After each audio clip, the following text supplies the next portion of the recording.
Jūs klausotės Radio klubo. Today, I will present you the religion in Lithuania.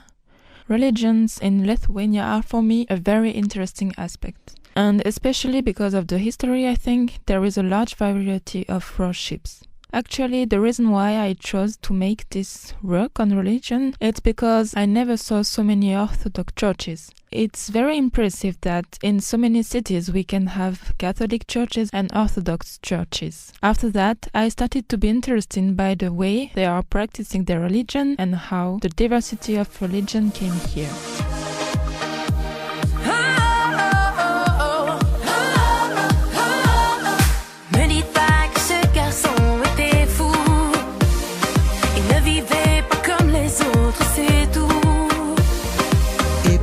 Raison étrange, les gens qui ne sont pas comme nous, ça nous dérange, ça nous dérange. Ne me dites pas que ce garçon ne valait rien, il avait choisi un autre chemin. Et pour quelle raison étrange, Les gens qui pensent autrement, ça nous dérange, ça nous dérange.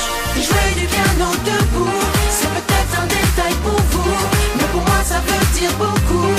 Ça veut dire qu'il était libre, heureux d'être là malgré tout. Jouer du piano debout, quand les trouillards sont à genoux et les soldats au garde à vous. Simplement sur ses deux pieds, il voulait être lui, vous comprenez.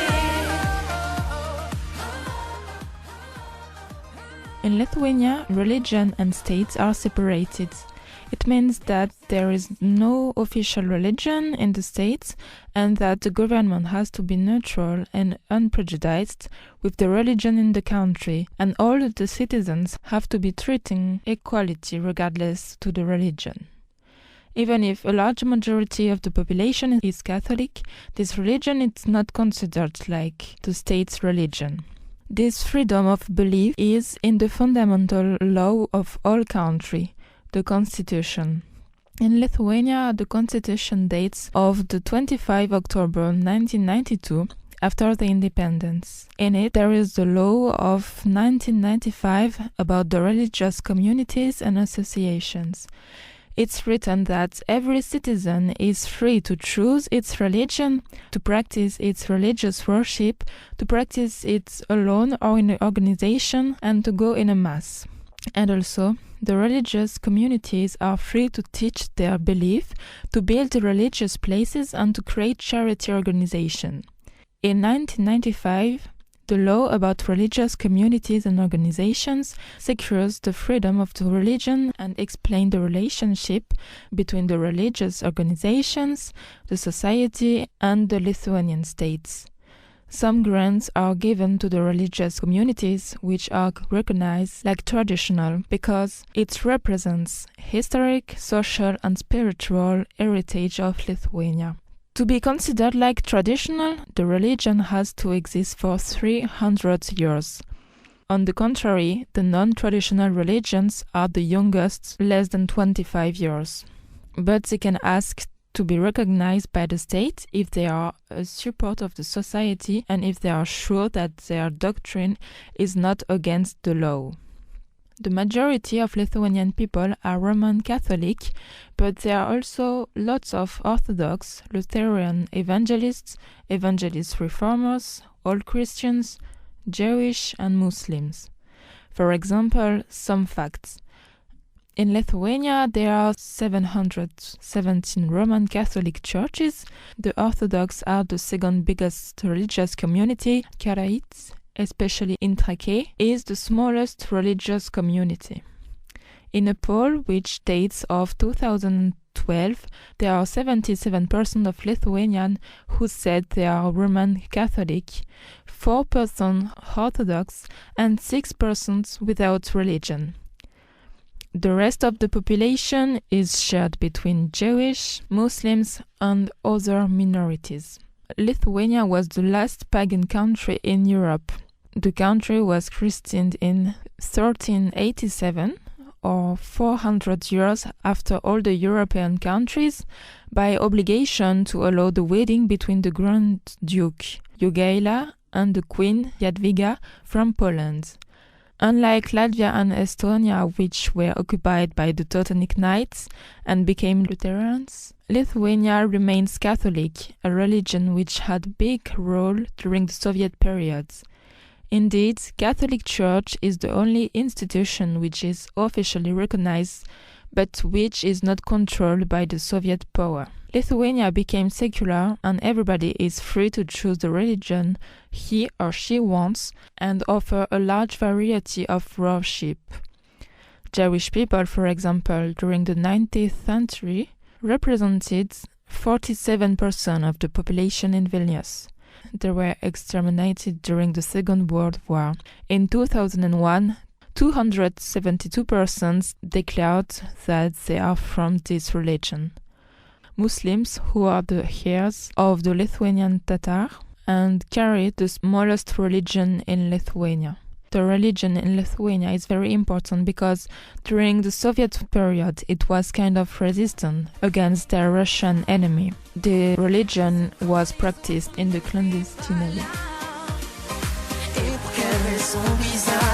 Son image a marqué ma mémoire, ma mémoire. Jouer du piano debout, c'est peut-être un détail pour vous, mais pour moi ça veut dire beaucoup. Ça veut dire qu'il était libre, heureux d'être là malgré tout. Jouer du piano debout. The Catholic religion is the most important in West and Southwest of Europe. Despite the long period of communism in Lithuania, the inhabitants are very Catholics. Every Sunday, the majority of churches in all the country are full of people.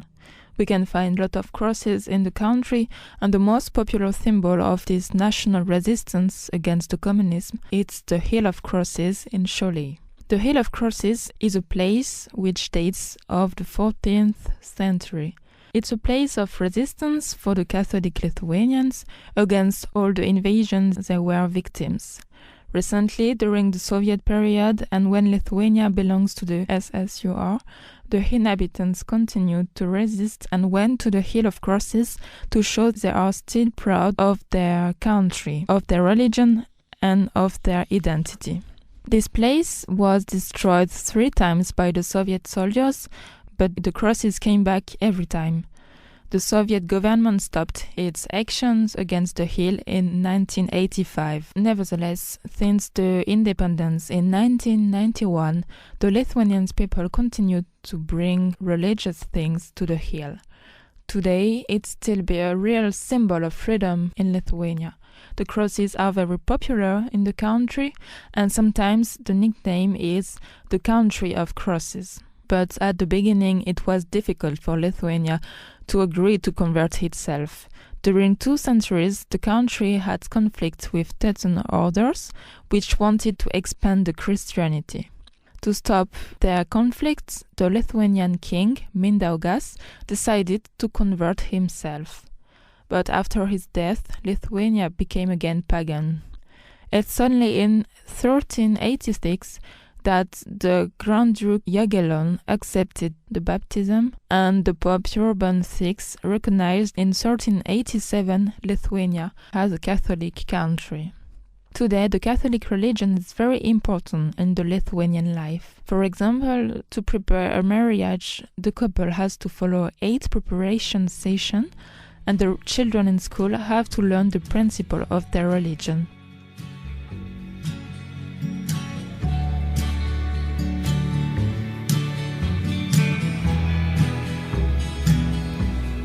There was a time I could not cry, but that has left me now. For 7 years I could not dream, but now that's done. There were songs I could not sing, words I could not know. Oh, but they found me on a bridge and they broke my heart.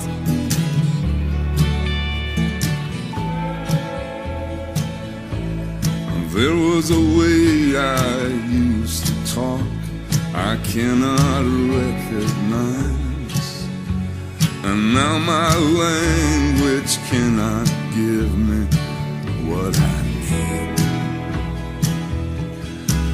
I tore it from my Bible and I kept it from my God. In general, Orthodox Christians are very present in the eastern of Europe, like Russia, Ukraine, Belarus, Georgia, and in Balkan countries. It comes from especially the Soviet period. For example, in Cholet, there is the St. George Church, which was an Orthodox church. It was built in 1908 to be used by the Russian army during the occupation. The Tsar of Russia allowed the money to create this church. After 1919, the church is renovated and used for the spiritual needs of the Rev. But it's just in 1923 that it changed as a Catholic place. In 1999, the name St. George is given to the church because they consecrated their church to St. George the Martyr. But if even today it's Catholic Church, the Neo-Byzantine style given to the religious place remains Russian church style, with its towers especially. So there are many churches which live the same situation as this church. But today there is only 4% of people who are Orthodox in Lithuania, and most of them are Russian.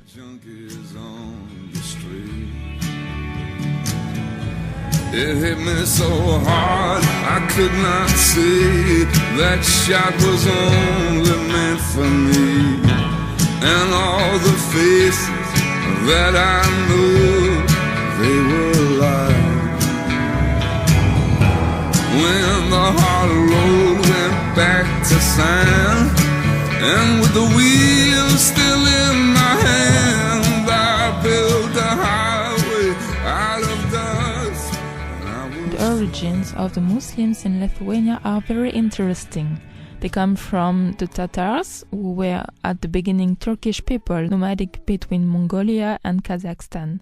The Tatars arrived in Lithuania during the 14th century because the Grand Duke Vytautas gave them plots of lands near Trakai and in Belarus. In return, the Tatars had to participate to the military campaign. They were famous after the fight against the Teutonic Order in 1410, and later Napoleon I created a Tatar regiment.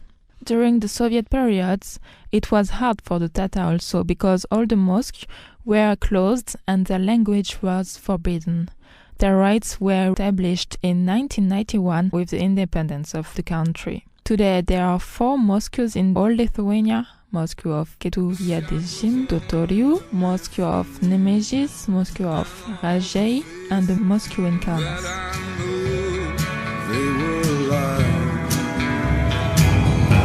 When the hard road went back to sand, and with the wheels still in my hand, I built a highway out of dust, and I was flying. Before the Second World War, Lithuania counted more than 160,000 Jewish people. They had their own culture and their own Yiddish dialect and were very active in the development of life and movement in Vilnius, like the Jewish labor movement, Zionism, and rational religious thought. Actually, Germany annexed the region of Klaipėda in 1940, while the Soviet possessed Lithuania. The Jewish population grows up in the country because the Jewish in Poland escaped in the Baltic states. The country counted in this time more than 250,000 Jewish people, or 10% of the inhabitants in Lithuania. The situation was very complicated because the population was really afraid of the communism.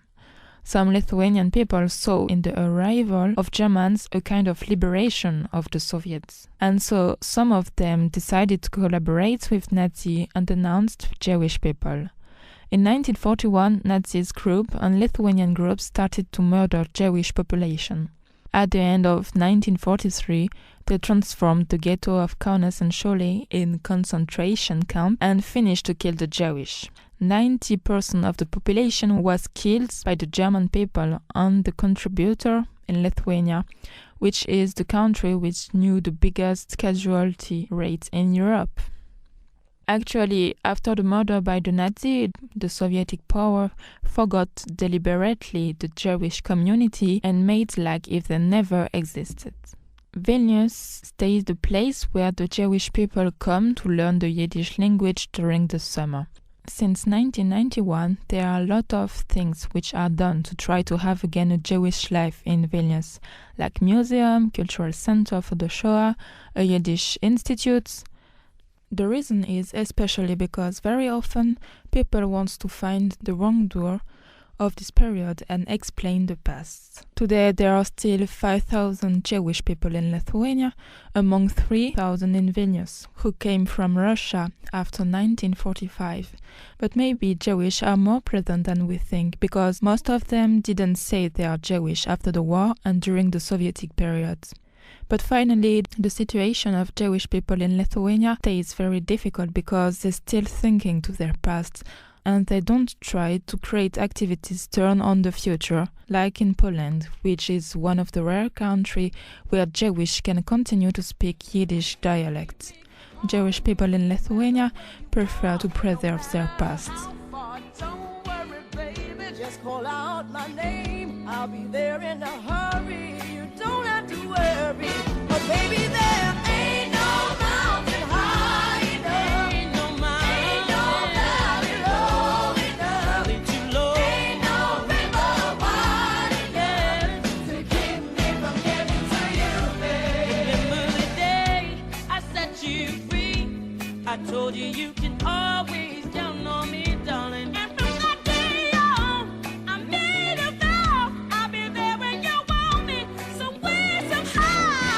Baby, there ain't no mountain high. No mountain high enough. Ain't no valley low. No valley low enough. Ain't no river wide. No river wide enough to keep me from getting to you, baby. And no wind. No wind. And no rain. No rain. For winter's cold. And stop me, baby. Oh, baby, 'cause you are my girl. Just sing it for me, baby. Oh, baby. My love is alive deep down in my heart, although we are miles apart. If you ever need a helping hand, I'll be there on the double. Just as fast as I can. You know that there ain't no mountain high. No mountain high enough. Ain't no valley low. No valley low enough. Ain't no river wide. River wide enough. Keep me from getting to you, babe. Ain't no mountain high enough. Ain't no valley low enough. Sing it again. Ain't no river wide enough. Keep me from getting to you. Ain't no mountain high enough. No way. Ain't no valley low enough. Ain't no river wide enough.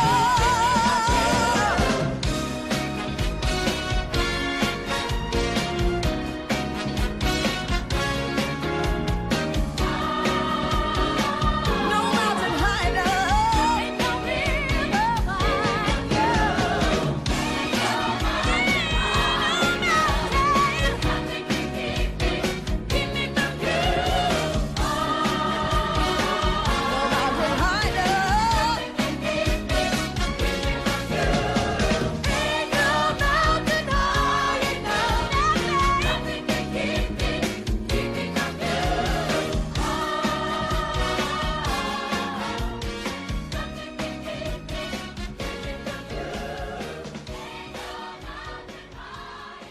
Diversity of religion in Lithuania is really impressive. Through centuries, Lithuanian people were pagan, Catholic, then Russia imposed its religion.